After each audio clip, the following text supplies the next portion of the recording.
जो राधा नाम लेता है तो श्री कृष्ण चंद्र जो तुरंत रजिस्टर उसका फाड़ देते हैं। जितना लिखा हुआ रजिस्टर था अनंत जन्मों का उसको नष्ट कर देते हैं। और अनुलिख्या आगे कलम से लिखेंगे नहीं, वादा है।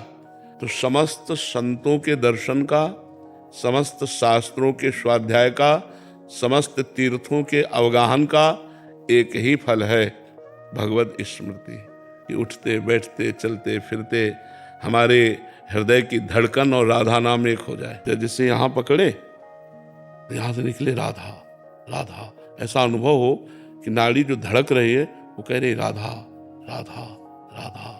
रोम रोम जब रग रग बोले तब कछ स्वाद नाम को पावे। हर नस नाड़ी हड्डी तक में चोखा मेला जी की हड्डी बोलती थी विट्ठल विट्ठल विट्ठल।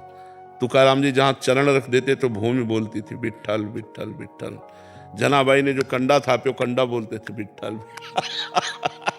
देखो नाम जापक जिसे छू ले वो बोलने लगे राधा राधा कृष्ण कृष्ण हरि हरि। तो जीवन का उद्देश्य हमारा स्मरण होना चाहिए, हर समय भगवत स्मरण।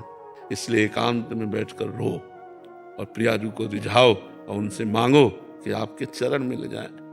बहुत झूठे खेलों में अभी राजी रहे, अब तो लाडली कृपा कर दो, पता नहीं कब जीवन की शाम हो जाए और आप ना मिली तो घाटे में हो गए। और ये घाटा कभी पूर्ण नहीं होगा। अब पता नहीं हमें मनुष्य जन्म मिले कि ना मिले, कौन वादा करे, कौन ठेका ले इस बात का कि मुझे मनुष्य जन्म मिलेगा और साधन करने को मिलेगा। ये मनुष्य जन्म मिला ही केवल भगवत साक्षात्कार के लिए। अगर भगवत स्मृति विहीन जीवन है तो उसका कोई महत्व नहीं है। चाहे जो कुछ यहाँ धार्मिक कृत्य कर लो उसका पुण्य होगा, और पुण्य क्षीणे मृत्यु लोके विसंति।